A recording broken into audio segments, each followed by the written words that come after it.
हाँ तो मित्रों, चलिए हम लोग शुरू करते हैं अपना दूसरा वीडियो। पहले वीडियो में हमने कुछ इंट्रोडक्शन बताए थे, क्योंकि वीडियो लंबा हो गया था, कुछ इंट्रोडक्शन अभी भी बचा हुआ है, तो उसको अभी हम दूसरे और तीसरे पार्ट में करके बताएंगे। आपका अच्छा रिस्पॉन्स मिला, इसके लिए आपको बहुत बहुत धन्यवाद। और वीडियो के प्रमोशन, आप चैनल के प्रमोशन के लिए आप लोग सब्सक्राइब ज़्यादा से ज़्यादा करें और दूसरों को भी शेयर करें और सब्सक्राइब करवाएं इसको। तो चलिए शुरू करते हैं अपना दूसरा इंट्रोडक्शन का पार्ट, जिसमें हम आपको बताने वाले हैं रिलेशन के बारे में, कोफिशिएंट और जीरोज के रिलेशन के बारे में। मतलब कि शून्यकों और गुणांकों के बीच का जो संबंध हमको पढ़ना है, उसको इंट्रोडक्शन के फॉर्म में पढ़ लेते हैं, फिर एक्सरसाइज में आगे उसका एक्सप्लेनेशन बढ़िया से करके और उसका सॉल्यूशन उस पर पढ़ेंगे हम लोग। तो चलिए शुरू करते हैं अपना वीडियो। तो हमने बताया ना कि द्विघात बहुपद जो होता है उसके अधिकतम शून्यक 2 हो सकते हैं और त्रिघात बहुपदों के अधिकतम शून्यक 3 हो सकते हैं। तो चलिए मान लेते हैं कि एक बहुपद हम ले रहे हैं ax square plus bx plus c। ये हम शून्यक एक बहुपद ले रहे हैं और मान लेते हैं, माना इसका शून्यक अल्फा तथा बीटा है।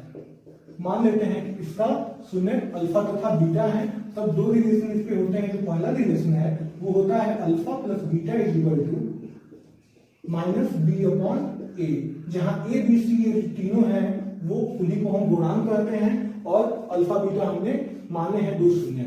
तो मान लेते हैं कि दो शून्यक अल्फा और बीटा हैं इस हमारे द्विघात बहुपद के। तो जो पहला रिलेशन होता है इस पे वो होता है alpha plus beta is equal to minus B upon A, और जो दूसरा रिलेशन होता है वो होता है alpha into beta is equal to C upon A. यही दो रिलेशन होते हैं इस पे।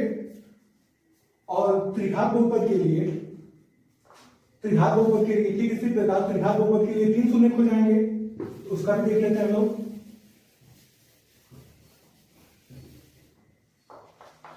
तो माना एक त्रिघात बहुपद के 3 शून्य अल्फा बीटा तथा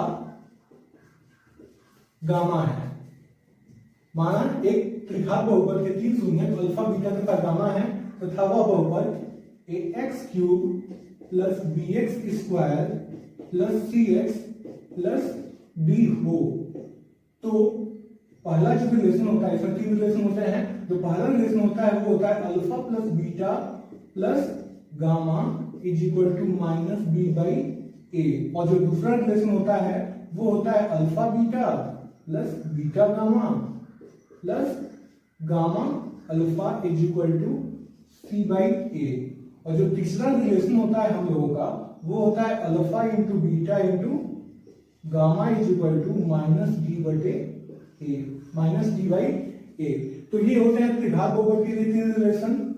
और अभी पीछे हमने बताया था वो था द्विघात बहुपद के लिए रिलेशन जीरोज का और कोफिशिएंट का। तो चलिए पुनः एक बार हम लोग समझ लेते हैं जो अभी हमने बताया कि कोई भी अगर मान लेते हैं कि द्विघात बहुपद है x square plus B x plus C, कोई बहुपद लेते हैं द्विघात बहुपद x square plus B x plus C, मान लेते हैं कि उसके शून्यक अल्फा और बीटा है, तब शून्यकों और गुणांकों के बीच का जो संबंध होता है वो होता है alpha plus beta is equal to minus B बटे ए, माइनस बी बटे ए।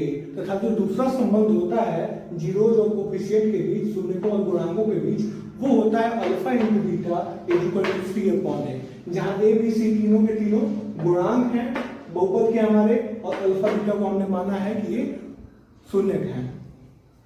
तब एक एग्जांपल हम लोग ले लेते हैं, x square minus 2x minus 8 बहुपद के लिए शून्य ज्ञात कीजिए और शून्यकों और गुणांकों के बीच के संबंध की सत्यता की जांच कीजिए। तो इसके लिए सर्वप्रथम हम लोग इसका गुणनखंड करेंगे और गुणनखंड करने के उपरांत इसका हम शून्य ज्ञात करेंगे। शून्य कैसे ज्ञात करेंगे? तो x गुणनखंड करेंगे, गुणनखंड x square minus 2x minus 8 है, इसका गुणनखंड क्या हो जाएगा? X square minus 4x plus 2x minus 8। x को कॉमन कर लिया और x को कॉमन कर लेंगे तो बच जाएगा x माइनस 4, और यहाँ से प्लस 2 को कॉमन कर लेंगे तो x माइनस 4। अब x माइनस 4 दोनों में है तो इसको कॉमन कर लिया हमने तो बचा x प्लस 2। अब हम लोग तुलना कर देते हैं, x माइनस 4 की तुलना हम लोग कर देंगे शून्य से, तो x इज इक्वल टू मिल जाएगा 4। इसी प्रकार हम लोग x प्लस 2 की तुलना कर देते हैं,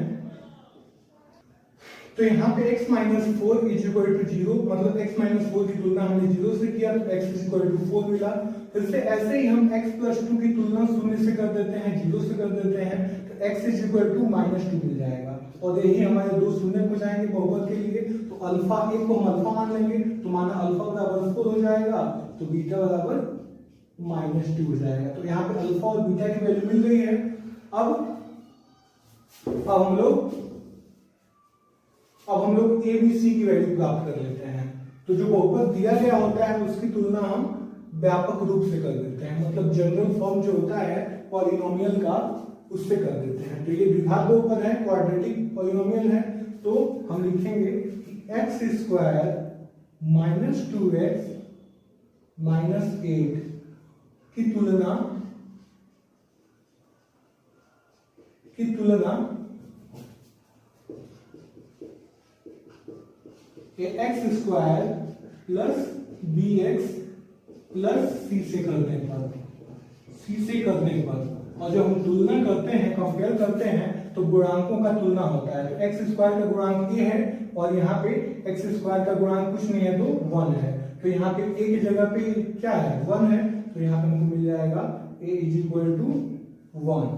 ऐसे ही ठीक इसी प्रकार b इज इक्वल टू हमको मिल जाएगा -2 तथा c इज इक्वल टू मिल जाएगा -8। c is equal to -8, b is equal to -2। तो a b c की वैल्यू मिल गई, अल्फा और बीटा की वैल्यू मिल गई। तो संबंध की सत्यता की जांच करते हैं। तो पहला संबंध होता है alpha plus beta is equal to minus B by A. तो हम LHS लेंगे, LHS अल्फा प्लस बीटा, तो अल्फा की वैल्यू क्या है, अल्फा की वैल्यू 4 है और प्लस बीटा की वैल्यू -2 है, और ये ब्रैकेट हटेगा तो -4 -2 हो जाएगा, ब्रैकेट खोलेंगे तो 4 -2 इज इक्वल टू 2 मिल गया हमको। तो अल्फा प्लस बीटा मिला हमको 2। अब RHS को भी ऐसे ही देख लेंगे, RHS है माइनस बी बाई ए, तो माइनस और बी की वैल्यू -2 और अपॉन ए की वैल्यू 1, तो माइनस माइनस आपस में मल्टीप्लाई करके प्लस हो जाता है, तो यहाँ पे बच जाएगा 2। फिर यहाँ पर हम लिख देंगे LHS is equal to RHS। तो पहला संबंध जो है वो सत्यापित हो जाएगा। ठीक इसी प्रकार आप चाहें तो इधर समझा देते हैं थोड़ा सा में। दूसरा संबंध होता है alpha into beta is equal to alpha into beta is equal to होता है C अपॉन ए। तो अल्फा कितना है, यहाँ पे LHS निकाल देते हैं, अल्फा इंटू बीटा, अल्फा की वैल्यू 4 है और इंटू बीटा की वैल्यू -2 है, 4 2 देखिए 8, मतलब -8 हो गया। ऐसे ही RHS सॉल्व कर लेंगे, RHS है C बाई ए और C की वैल्यू कितनी है, C की वैल्यू है -8 और A की वैल्यू 1 है, -8 बाई 1 का मतलब होता है -8। तो यहाँ पे भी LHS is equal to RHS हो जाएगा। तो ये संबंध हो गए सत्यापित। ठीक इसी प्रकार हम त्रिघात बहुपद अगर मान लें कि माना त्रिघात बहुपद ax³ plus bx square plus cx plus d के लिए हम मान लेते हैं कि शून्य अल्फा बीटा तथा गामा है, तब जो शून्यकों और गुणांकों के बीच का संबंध होता है वो होता है alpha plus beta plus gamma is equal to minus B by A. और दूसरा संबंध होता है alpha beta plus beta gamma plus gamma alpha is equal to C by A. और जो तीसरा संबंध हम लोगों का होता है वो होता है alpha into beta into gamma is equal to minus B by A. तो इसी प्रकार हम संबंधों को सत्यापित करते हैं। शून्यकों को प्राप्त करने के उपरांत हम लोग तुलना करके उसके व्यापक रूप, जिस प्रकार का बहुपद हम लिए हैं द्विघात हो तो द्विघात के व्यापक रूप से तुलना करेंगे, और त्रिघात बहुपद लेते हैं तो त्रिघात के व्यापक रूप से तुलना करके ए बी सी और त्रिघात है तो डी की भी वैल्यू निकाल देते हैं और फिर रिलेशन को ऐसे ही सत्यापित कर देते हैं। ठीक है, फिर धन्यवाद, अगले वीडियो में मिलते हैं।